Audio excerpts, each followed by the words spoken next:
This is Adam Miller, movies correspondent and associate producer for the RPM Show. And today I'm going to tell you about a new movie called Rango.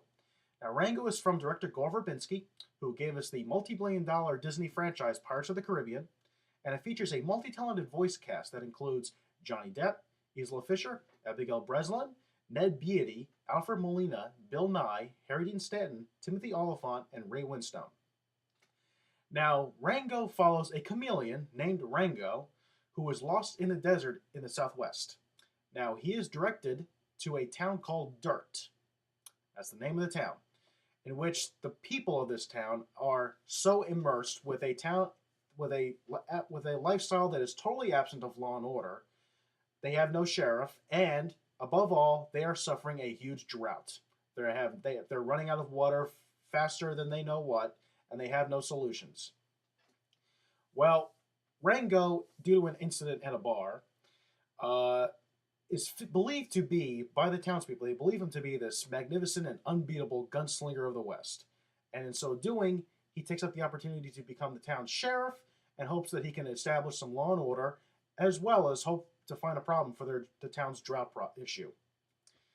Well, that's the plot of the movie. Now, the thing that I think many film buffs will appreciate about this movie is the amount of references and inspiration that this movie draws from the Western film genre.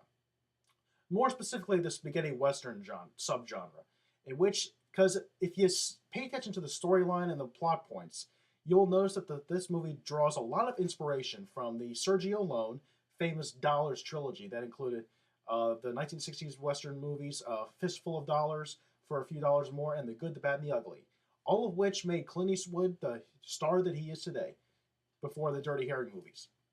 Now, also the movie draws inspiration from, as I said, the Dollars trilogy, but also Roman Polanski's film Chinatown.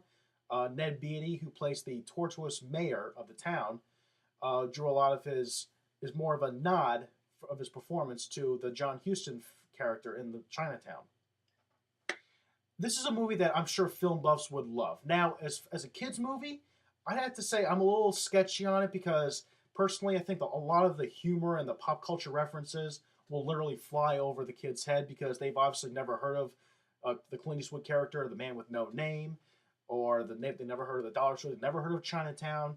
So, but at the same time, there's a lot of wit and action in this movie to really keep them in tune to what's going on. So I don't think they'll have a problem. But in the end, whether it's a strict kids movie, it's more of it's a little sketchy on that. Now, as a movie, it's great. I mean, I love the pop culture references because the Timothy Olyphant character who plays the spirit of the West towards the end, you can totally see was totally a caricature of the Clint Eastwood character, the man with no name from the Dollars trilogy. So that was real funny. It's funny to watch. But anyway, Rango is, I think, one of the first major surprises of the year. It's fun. It's witty. I think it's original. It's also very respectful of the Western film genre. Gore Verbinski wanted to do this, a movie that not only is like as he called, a film within a film, but also it's more of it really pays homage to some of the great Westerns of the past years. The 60s, the 50s, the John Wayne movies, the John Ford Westerns. There's the list goes on. So Rango is well worth your time and money. Now, I want to know what you think about it. Was I right or am I wrong? I give this movie a complete, no, not complete, a 9.5 out of 10. The problem was it could have, sped up its a speed a little bit more. I mean, it was a little slow in some spots, but other than that, it was very good. 9.5 out of 10. Now, what do you think about it? Am I right or am I wrong? Am I right on the pop culture thing, or am I wrong on it? I mean, do you see it or do you don't? So email me your thoughts and opinions to adam@therpmshow.com. Also, check out our website, therpmshow.com. Link with us on Facebook, Twitter, MySpace, Hub Pages, YouTube, Blueberry, and of course, download our shows on iTunes. And also friend us on Facebook, friend me and my two co-hosts, Ryan and Mike. And also subscribe to our channel on YouTube, where you can get all of our videos. This is actually going to be our 100th video, so stay tuned for more. So until next time, until I bring you a new review and a new story, I'll see you then. This is Adam Miller for the RPM Show saying, stay tuned.